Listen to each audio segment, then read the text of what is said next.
কে কে তুই 4 গুণে 40। আচ্ছা, ওরে বাবা, আর মাত্র 40 দিন বাকি। আর 40 দিন পরই গ্রামে ভয়ঙ্কর বৃষ্টি আসবে। তারপর নদী ফুলে ফেঁপে বন্যায় সব ভেসে যাবে। আরে বাবা রে!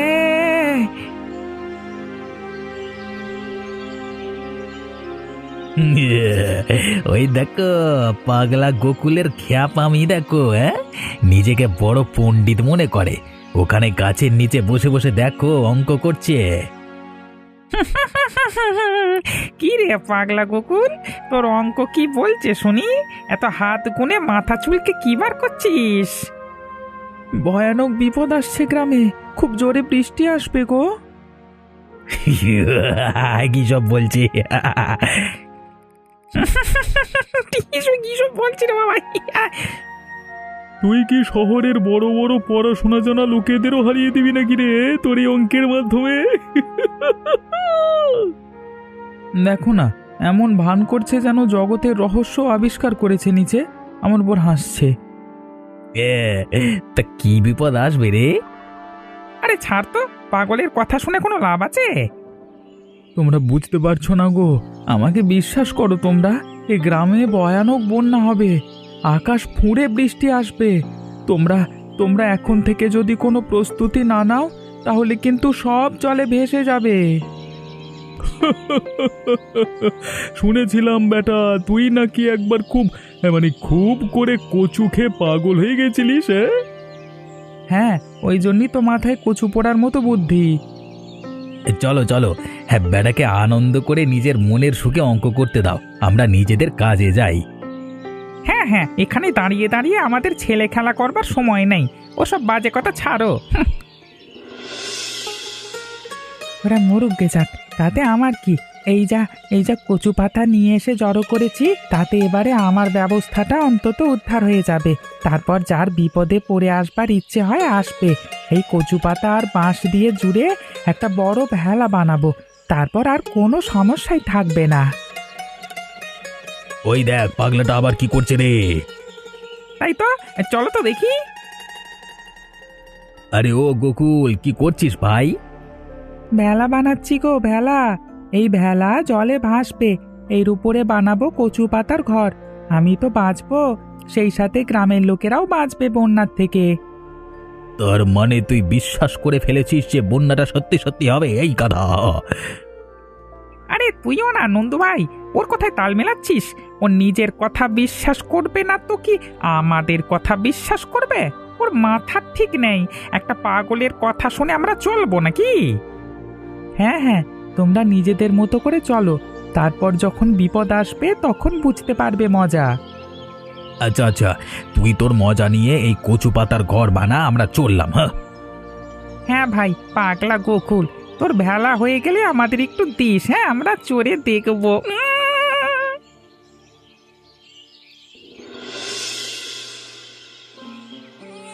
আহা, কাঁদে না বাবা, কাঁদে না। দেখ, আমরা এসে গেছি নতুন জায়গায়। আমি জানি তোর খিদে পেয়েছে, কিন্তু আমারও তো কষ্ট হচ্ছে বল। দেখ, তোর মা ক্লান্ত হয়ে পড়েছে। ওই দেখ, ওখানে একটা লোক বসে কি যেন করছে। চল ওখানেই যাই। তুমি কে? এই কচি খোকা কোলে কোথা থেকে আসছো তুমি? দেখে তো মনে হচ্ছে ভয়ানক ক্লান্ত হয়ে পড়েছো, আর তোমার কোলের ছেলেটাও তো খিদেতে কাঁদছে। আসলে হ্যাঁ, আমরা সকাল থেকে কিচ্ছু খাইনি, অনেক দূর পথে হেঁটে এসেছি। কিন্তু এখানে কেন এসেছো? আসলে আমরা থাকতাম এখান থেকে অনেক দূরের গ্রামে। আমার স্বামী মারা গেছে অকালে, আর গ্রামের লোকেরা আমাদের তাড়িয়ে দিয়ে সব জায়গা হাতিয়ে নিয়েছে। তাই বাধ্য হয়ে গ্রাম ছেড়ে চলে আসতে হয়েছে। ওখানে ফিরে যাওয়ার আর কোনো উপায় নেই। এদিকে আমাদের থাকারও কোনো জায়গা নেই, তাই ঘুরতে ঘুরতে এখানে চলে এসেছি। আহারে, তোমাদের দেখে আমারই কষ্ট হচ্ছে।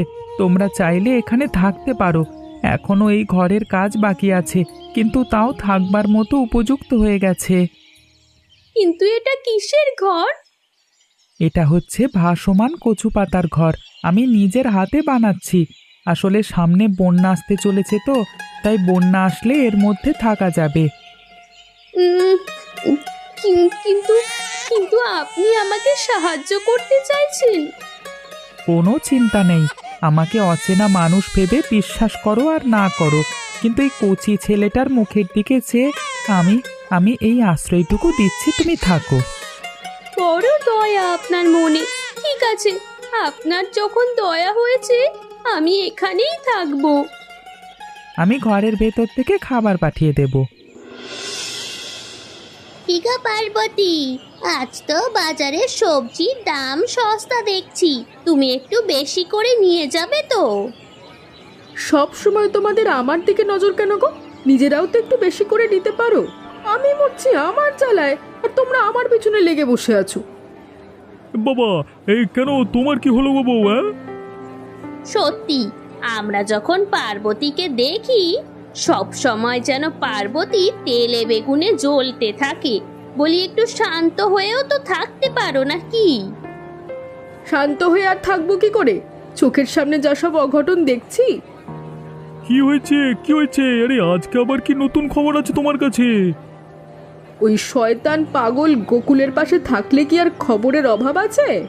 আমার যত কপাল খারাপ যে ওর প্রতিবেশী হয়ে থাকতে হচ্ছে আমাকে। কেন, কি করেছে সে?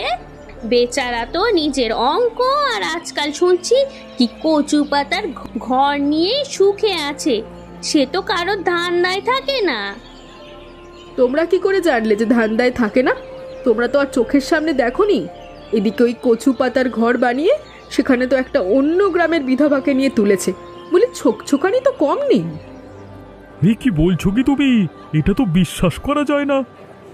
তাহলে কি ওই নতুন বাড়িটা বানিয়েছে আমাদের বন্যার নাম করে হুলো বানিয়ে পেছন থেকে মেয়ে মানুষ নিয়ে ঘর করার জন্য? সেটা তোমরা যাই মনে করো, কিন্তু গ্রামের পরিবেশ ভালো রাখার জন্য এসব কিন্তু একদমই উচিত নয়। সেটা তো ঠিক কথাই। ওর কি কোনো লজ্জা শরম নেই নাকি? আর মেয়ে মানুষটাই বা কেন যে একটা পাগলের ঘরে উঠে এলো? আমাদের নিশ্চয়ই একটা ব্যবস্থা করতে হবে। চলো চলো সবাই, আমাদের জানতেই হবে। বলি নাক লজ্জার মাথাকে এই গ্রামে এসে নোংরামো করা চলবে না। কোথায় সেই পাগলের বাচ্চা? বেরিয়ে আয়, বেরিয়ে আয় বলছি। হ্যাঁ হ্যাঁ, এই তো কচু পাতার ঘরের ভিতর মেয়ে মানুষটা আছে। কথা কানে যাচ্ছে না নাকি? ওই বিধবা মেয়ে ছেলে,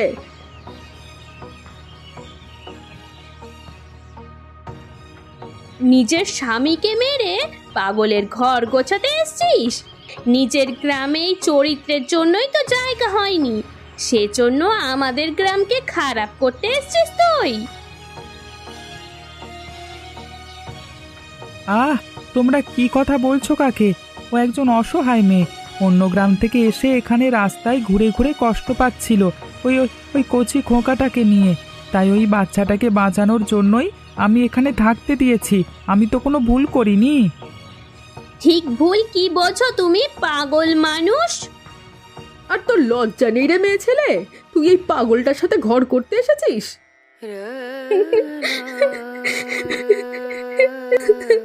তোমরা এরকম করে কথা বলো না গো। আমি কারোর সাথে ঘর করতে আসিনি। আমি বড় অসহায়। আমি নিজেও এখানে থাকতে চাইনি, কিন্তু আমার খোকাটা মরে যেত। যদি আমি এখানে না আশ্রয় নিতাম, আমার সত্যি খোকাটা মারা যেত। তোমরা এরকম পাষাণ কেন গো? যখন ও রাস্তায় ঘুরে ঘুরে কষ্ট পাচ্ছিল তখন তো কেউ ওকে সাহায্য করনি, বা ওর খোকাটাকে একটু দুধ জলও দাওনি। তাহলে এখন তোমাদের গায়ে ঝাল লাগছে কেন? দেখেছো ওই পাগল কিরকম ভালো ভালো কথা বলছে এখন? কেন, তোর অঙ্ক এখন সব বন্যার জলে ভেসে গেল নাকি? ওগুলোকে না ছিনালি বলে রে। ভেতরে ভেতরে নোংরামো ভরে রেখেছে, আর আমাদের চোখে পাগল সেজে ঘুরে বেড়ায়। আমাকে ক্ষমা করে দিন, আমার জন্য ওনাকে কিছু বলবেন না। আপনারা বিশ্বাস করুন, আমি আমি মানে আমার খোকাটা একটু ঠিক হয়ে উঠলেই আমি চলে যাব। আপনাদের কথা দিচ্ছি। ভাগো বলছি এখান থেকে, ভাগো। আমি পাগল না, তোমরা পাগল। উল্টোপাল্টা কথা বলতে এসেছে এখানে। একদম উল্টোপাল্টা কথা বলবে না বলে দিচ্ছি। আমি তোমাদের খাই না পড়ি যে আমি তোমাদের কথায় চলবো? তোমরা এখানে স্কুল বাড়ি খুলে বসোনি যে আমাকে তোমাদের কাছে শিক্ষা নিতে যেতে হবে। যত সব। ও ওরে বাবা রে, পাগল তো তেড়ে আসছে রে। পালাও পালাও, কামড়ে দেবে কামড়ে দেবে। আর শোনো তুমি, আমাদের গ্রামের লোকজন হচ্ছে 1 নম্বরের স্বার্থপরের জাত। ওরা যা বলবে একদম ওদের কথায় কান দেবে না। তুমি নিজের কাজ করো। বন্যা আসতে আর বেশি দিন বাকি নেই। আমাদের সব কিছু গুছিয়ে নিতে হবে। মাত্র 25 দিন বাকি। 25টা দিন কষ্ট করে নাও, তারপর দেখবে ওই শয়তানদের দল আমাদের পায়ে এসে পড়বে। তখন দেখাবো মজা। আচ্ছা, একটা কথা বলবো আপনাকে, মানে একটা কথা জিজ্ঞাসা করব। হ্যাঁ বলো, কি বলবে? আপনি কি সত্যি সত্যি পাগল, না মানে গ্রামের লোকেদের দিকে তেড়ে গেলেন? আমার কিন্তু দেখে বেশ হাসি পাচ্ছিল। আরে বাবা, গ্রামের লোকে তো তাই বলে। আর তাছাড়া পাগলই হই বা যাই হই, আমি অঙ্ক করতে জানি। আকাশ দেখে বা বাতাসের গতিবেগ বুঝে বলে দিতে পারি পরিবেশ এখন কেমন আছে বা কোন দিকে যাবে। নদীর জল দেখে আমি বুঝতে পারি বন্যা আসবে নাকি খরা হবে। তাহলে তো আপনি পাগল নন, আপনি শহরে অনেক উচ্চ শিক্ষিত মানুষদের থেকেও বেশি জ্ঞানী। নিজের জ্ঞান কখনো আমি লোকের কাছে জাহির করি না। তা লোকে যা ভাবে ভাবুক, আমার কিছু যায় আসে না। আপনার কি মনে হয় বন্যাটা সত্যি আসবে? তা নিয়ে কোনো সন্দেহ নেই। তাহলে তো সবার অনেক ক্ষতি হবে। তবে ওরা আপনার মর্যাদা ঠিক বুঝতে পারবে একদিন, আমি জানি। হ্যাঁ, সেসব কথা আমি ভাবি না। তবে বন্যার পর সবাই বুঝতে পারবে নিজেদের ভুল, সেটা আমি বেশ ভালো করেই বুঝতে পারছি। তবে কালকে থেকে কিন্তু তুমি আমাকে মন দিয়ে সাহায্য করবে। আসলে আমি নিজে একটা সহকারী খুঁজছিলাম, তাই ওপরওয়ালা তোমাকে পাঠিয়ে দিয়েছে। ওই ঘরটা তৈরি করে ফেলতে পারলেই তো আমরা বেঁচে যাব। হ্যাঁ হ্যাঁ, তখন দেখবে যে গ্রামের বিপদে পড়ে অনেক মানুষ এসে সেখানে জুটেছে। যারা তোমাকে এখন অপমান করে গেল, তারাও দেখবে নিজের নাক লজ্জার মাথা খেয়ে প্রাণের দায়ে এসে জুটবে ওখানে। যাই হোক, এখন খাওয়া দাওয়া করে নিন। কাল সকাল থেকে আমরা কাজে লেগে যাব। ওটা তৈরি করে ফেলতে হবে তো। ভাই, আকাশের যা অবস্থা, এ তো দেখছি এমনি এমনি থামবে না। হ্যাঁ, আমি নিজের চোখে দেখে এসেছি খানিকক্ষণ আগে যে নদী ভীষণভাবে ফুলে উঠেছে। আমি জন্মেও নদীকে এত বড় হয়ে ফুলতে দেখিনি। তার মানে তো নদী এবারে গ্রামের মধ্যে আছড়ে পড়বে। এমনিতেই বৃষ্টিতে আমাদের চারিদিকে জল জমতে শুরু করে দিয়েছে। এবার আমাদের ঘরদোর সব ভেসে যাবে মনে হচ্ছে তো। পাগল ঠিক কথাই বলেছিল দেখছি। ঘরদোরের কথা ছাড়ো, নিজেরা বাঁচবো কিনা সেটাই তো বুঝতে পারছি না। কিন্তু দেখো, ওরা নিশ্চিন্তে এখনো ঘরের ভেতরে আছে। দেখেছো ওদের অবস্থা, কেমন সবাই বিপদের মধ্যে পড়েছে। আমি বলেছিলাম বন্যা আসবে, তখন কেউ আমার কথা শুনল না। সন্ধ্যার মধ্যে নদীর জল গ্রামে পৌঁছে যাবে, তখন গ্রাম ডুবে যাবে। তাই এখন আর আমাদের বেশি ভাবনা চিন্তা করবার সময় নেই। তাড়াতাড়ি করে ভেলা জলে ভাসাও। চলো চলো, আমি ধরছি। ওদিকে দেখেছো লোকজনের অবস্থা? পুরো গ্রামটা যে ডুবে গেছে। আমি তখনই সবাইকে সতর্ক করেছিলাম, যদি আমার কথা শুনে সবাই সাবধান হতো তাহলে এই দিনটা দেখতে হতো না। ওই দেখো, ওখানে সবাই মানুষগুলো কেমন কষ্ট করে হাবুডুবু খাচ্ছে। মনে হচ্ছে ওদের ঘর দুয়ার সব ভেসে গেছে। শুধু ওদের কেন, গ্রামের আর কারোর কোনো কিছুই বেঁচে নেই। কিন্তু তুমি তো বলেছিলে ওদের সাহায্য করবে। আমাদের এখন ওদের সাহায্য করা উচিত। তাহলে আমাকে সাহায্য করো একটু, ভেলাটাকে ওদিকে নিয়ে যাই আমরা।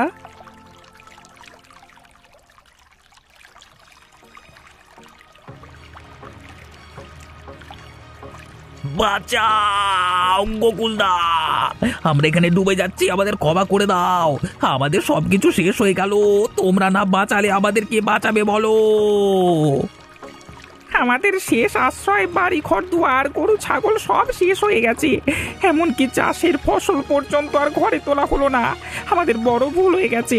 আজকে আমাদের অহংকার আর অজ্ঞানতার জন্য এই অবস্থা হয়েছে আমাদের। ক্ষমা করো আমাদের, তুলে নাও তোমাদের ভেলায়। আমি বুঝতে পারছি এবারে তুমি পাগল নও, তুমি আমাদের জীবন বাঁচালে। ধন্যবাদ ধন্যবাদ দাদা, পাগলো দাবের চুমুকাই। কিন্তু এখনো গ্রামের অনেক মানুষ অসহায় অবস্থায় মৃত্যুর সাথে পাঞ্জা লড়ছে। আমাদের গিয়ে তাদেরকে বাঁচাতে হবে। হ্যাঁ, আর আমরা সেই কাজ করতে পারবো না, তোমাদের সাহায্য লাগবে। পাপের প্রায়শ্চিত্ত করবার একটা সুযোগ যখন পেয়েছি তখন আর ছাড়বো না। চলো চলো, আমরা তোমাদের হাতে হাত দিয়ে সাহায্য করব, চলো।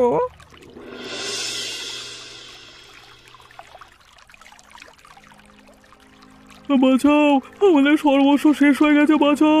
এ ছেলে পুলেটি আমরা মরে যাচ্ছি। এ কত লোক ভেসে কোথায় চলে গেছে তার কোনো ঠিক ঠিকানা নেই। আমাদের ক্ষমা করে দাও ভাই, এ যাত্রায় আমাদের প্রাণে বাঁচাও ভাই। আমরা আর কোনোদিন কিছু চাইবো না তোমার কাছে ভাই। তোমরা এই দড়িটা ভালো করে ধরো, আমরা এই দিক থেকে এই দড়িটা এখানে ধরে রেখেছি। তারপর সবাই উঠে আসো ধীরে ধীরে, চিন্তা করো না, সবাই বেঁচে যাবে, এসো না। কাকা কাকা, আমরা বড় ভুল করেছি, এখন সেই ভুলের মাসুল দিচ্ছি আমরা নিজেরা। ক্ষমা চেয়ে নিয়েছি, তোমরাও ক্ষমা চেয়ে নাও। আর কেউ কোথাও আছে যাদের উদ্ধার করা বাকি? উফ, বড্ড বেঁচে গেলাম আজকে এই মানুষটার জন্য। আর যদি তুমি না থাকতে ভাই আজকে, তাহলে এই ছেলে বুড়ো বাচ্চাগুলোকে নিয়ে আমরা বেঘরে মারা যেতাম নদীর জলে ডুবে মরে ভাই। আরে এতদিন ছেলেটাকে আমরা সবাই পাগল বলতাম, আসলে ওর মাথায় যা বুদ্ধি আছে আমাদের কারোর মাথায় সে বুদ্ধি নেই, আর সেই জন্যই ওর বুদ্ধিকে আমরা পাগলামি মনে করেছিলাম। আর কে কোথায় ভেসে গেছে আমরা জানি না, তবে আমরা সবাই এক জায়গাতেই ছিলাম। বেশ, ঠিক আছে, তাও আমরা খুঁজতে খুঁজতে যাব। আর এখন যতদিন না বৃষ্টি থামছে আমরা এ ভেলাতেই মিলেমিশে একসাথে থাকবো। এখানে তো দেখছি তুমি রান্নার সব ব্যবস্থাও করে রেখেছো। হ্যাঁ, এটার নাম হচ্ছে বন্যায় ভেসে আসা কচু পাতার ঘর। 40 দিন আগে থেকে এই ঘরের প্রস্তুতি নেওয়া হয়েছে, যাতে এখানে সবাই আশ্রয় নিতে পারে এবং তাদের কোনো সমস্যা না হয়। এখানে থেকে আমরা সবাই একসাথে মিলেমিশে থাকবার শিক্ষা পাবো। আমরা সবাই একসাথে এখানে ভোজ রান্না করে খাবো, চিন্তার কিচ্ছু নেই। আমি এতদিনে বুঝতে পারলাম যে টাকা পয়সা সম্পত্তি এক জায়গা করে কোনো কাজই আসে না, যদি না সেটা বিপদের দিনে সাহায্য করে। আমি সারা জীবন টাকা পয়সা জমিয়ে বড় বাড়ি করেছি, কিন্তু সেই বাড়ি আজকে জলের তলায় চলে গেছে। আর এই সামান্য কচু পাতার ঘর আজকে জীবন বাঁচালো আমাদের সবার বিপদের দিনে। এখন মনে হচ্ছে এটাই সব থেকে বড় সম্পদ, তাই আমাদের মধ্যে সব থেকে বড় লোক আমি নয় গোকুল। ঠিক আছে ঠিক আছে, চলো আমরা হাত লাগিয়ে কাজ করা শুরু করি। এত লোক এসে গেছে, সবার খিদে পেয়েছে, চলো আমরা রান্না করবার ব্যবস্থা করি। উফ, 2 দিন কেটে গেল, ভাবা যায় এমন বিপদের মধ্যে আমরা কোনো দিন পড়িনি। গোকুলকে যতই ধন্যবাদ দিচ্ছে ততই কম মনে হচ্ছে। আচ্ছা, তোমাদের মধ্যে পার্বতী বৌদিকে তো দেখলাম না। তাকে আমরা বাঁচাতে পারলাম না, সে আমাদের চোখের সামনে নদীর জলে ভেসে গেছে। ও আমাদের নামে অনেক খারাপ খারাপ কথা বলেছিল। আর হয়তো সেই জন্যই পাপের শাস্তি পেয়েছে সব থেকে ভয়ানকভাবে। আমাদের মধ্যে তোমাদের নামে কলঙ্ক তো ওই মহিলাটি রটিয়েছিল। যাই হোক, আমরা যে বেঁচে গেছি এটাই শান্তি। তার থেকেও বড় কথা, এতদিন পরে আমরা একটা শুকনো জায়গা পেয়েছি। তবে এখন মনে হচ্ছে বৃষ্টিটা থেমে যাবে, বৃষ্টিটা ক্ষমার দিকে যাচ্ছে মনে হচ্ছে। বলো তুমি কি গোকুল? হ্যাঁ, এখন থেকে গ্রামের যা সিদ্ধান্ত নেওয়া হবে সব ওকে জিজ্ঞেস করিয়ে নেওয়া হবে। আমাদের আর কোনো বোধ বুদ্ধি নেই ভাই, গ্রামের সিদ্ধান্ত নিতে আমরা পারবো না ভাই, সেটা আমরা পরিষ্কার বুঝতে পেরে গেছি এই ঘটনার মাধ্যমে। এখনো বেশ কিছুদিন বৃষ্টি চলবে, তাই আমাদের সবাইকে একটু সামলে থাকতে হবে। তবে চিন্তা নেই, এখনো যা খাবার আমাদের কাছে আছে এ কয়েকদিন চলে যাবে। তবে এ কদিন থাকবার জন্য আমাদের এখানে একটা অস্থায়ী ঘর বানানো দরকার। তার জন্য ভেলার উপর থেকে আমাদের এই কচু পাতার ঘরটাকে নামিয়ে আনলেই হবে। সবাই মিলে ধরো। হ্যাঁ, এটাই হবে আমাদের বর্ষার আস্তানা। এখন থেকে আমরা প্রতি বছর বর্ষার আগে এরকম ভেলা বানিয়ে রাখবো। আর সেই দায়িত্বটা গোকুলকেই দেওয়া হলো।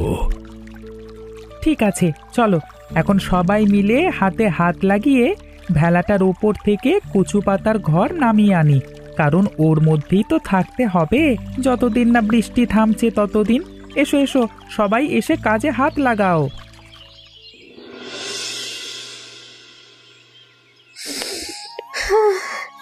গ্রামের যা অবস্থা হয়েছিল তাতে মনে হয়নি যে গ্রাম আবার আগের রূপে আসতে পারে। তবে এই বিপদ এখন আর অনেক বছর আসবে না। এটা মনে হয় গ্রামের লোককে দেওয়ার জন্য উপরওয়ালার একটা শিক্ষা ছিল। কালকে একটা কথা শুনেছিলাম তোমার নামে। আবার কি কথা? মোড়লবাবু বলছিলেন যে গ্রামে নতুন স্কুল বানানো হবে, সেখানে তোমাকে প্রধান শিক্ষক করা হবে, সেটাও অঙ্কের। সেই দায়িত্ব তোমাকে দিতে চাইছে সবাই। উনি বলেছিলেন যে গ্রামের সবাই তোমার কাছে ঋণী, আর এটাই ঋণ শোধ করার একমাত্র উপায়। আমি অঙ্ক করেই খুশি, আমি আর অন্য কিছু জিনিস ভাবতে চাই না। তবে আমাদের ভবিষ্যৎ সম্বন্ধেও ভাবতে হবে তো, সেটা কি তুমি ভাবতে চাও না? আহা, সেটা তো ভাবতেই হবে। আর তাছাড়া গ্রামের সবাই এখন চায় আমরা বিয়ে করে নতুন জীবন শুরু করি। তোমার তাতে মত আছে তো? আহা, তোমার কি মনে হয় আমি আপত্তি করব? পার্বতী বৌদিদের ঘরটা কেমন যেন খালি পড়ে আছে। ওটা গ্রামের মানুষদের জন্য একটা শিক্ষা, আর কেউ যেন এরকম কাউকে অপমান করতে না পারে। ওই ঘরটার দিকে তাকালে সবার মনে পড়বে যে অপমান করলে তার শাস্তি কেমন হয়। অসহায় কারোর নামে কলঙ্ক রটাতে গেলে আসলে নিজেকেই আগে ক্ষতিগ্রস্ত হতে হয়, এটা তারই প্রমাণ। আচ্ছা ঠিক আছে, চলো ওদিকটা একটু বেরিয়ে আসি। দেখেছো দেখেছো তো, মানুষের নামে কলঙ্ক দিলে বা মানুষের ক্ষতি করার চিন্তা করলে কেমন হয়। যোগ্য মানুষের কদর করতে না জানলে বিপদ সব সময় আসে। আর তোমরা বলতে পারবে যে ঠিক কতদিন আগে উনি বুঝতে পেরেছিলেন যে গ্রামে বন্যা আসতে পারে? উত্তরটা কিন্তু তোমরা কমেন্ট করে জানিও। আর তোমরা যারা আমার মতো অঙ্ক পাগল এবং অঙ্ক ভালোবাসো, তারা কিন্তু আমাদের গ্রামে এসে আমাদের সাথে অবশ্যই দেখা করবে, অথবা কমেন্ট করো। আমাদের গল্পটা সবার সাথে শেয়ার করো এবং কেমন লাগলো জানাতে ভুলো না।